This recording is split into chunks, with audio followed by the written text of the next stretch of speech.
NEET 2023 का question पूछता है हमें कि अगर हम 20 ग्राम 20% लाइमस्टोन को हीट करें तो कितना मास CO2 का हमें मिलेगा।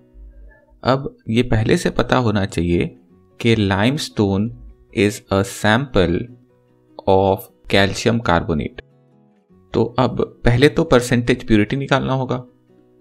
तो परसेंटेज प्योरिटी हो जाती है pure CaCO3 upon weight of the sample जो कि है लाइमस्टोन का मल्टीप्लाइड बाय 100। तो परसेंटेज प्योरिटी लिया है 20, प्योर CaCO3 हमें चाहिए,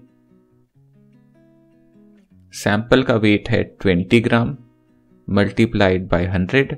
तो यहां से प्योर CaCO3 आ गया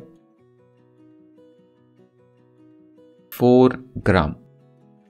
इसके अगर हम मोल्स निकाल लें तो मोल्स आ जाएगा मास बाय मोलर मास। तो कैल्शियम कार्बोनेट का अगर हम मोलर मास निकालें तो कैल्शियम का हो गया 40, कार्बन का होगा 12, ऑक्सीजन का 16 × 3 और ये सम होके आ गया 100 ग्राम। तो यहां पर 4/100 आ गया विच इज 0.04 मोल। अब आते हैं हम रिएक्शन पे। तो रिएक्शन दे रखी है कि कैल्शियम कार्बोनेट हीट करने पे बनाता है CaO + CO2। अब इनमें मोल मोल एनालिसिस अगर यूज करें तो देखिए 1 मोल CaCO3 पे 1 मोल CO2 मिलेगा क्योंकि स्टिक्योमेट्री दोनों की बराबर है। तो अगर हमने 0.04 मोल लिया तो इससे CO2 कितना मिलना चाहिए, राइट? तो यहां से एग्जैक्टली 0.04 मोल CO2 मिल जाएगा।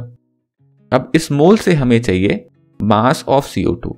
तो मोल्स ऑफ CO2 जो कि आ रहा था 0.04, इससे चाहिए हमें मास ऑफ CO2 जो कि हो जाएगा मोल्स इनटू मोलर मास। तो 0.04 है मोल और मोलर मास CO2 का देखिए तो कार्बन का 12, ऑक्सीजन का 16 × 2 that comes out to be 44 और ये आ जाता है 1.76 ग्राम। और ऐसा एक ऑप्शन मिल रहा है ऑप्शन नंबर 1, राइट? तो फर्स्ट आ जाएगा answer. Thank you for watching. Do consider liking and subscribing to this channel. Bye bye and take care.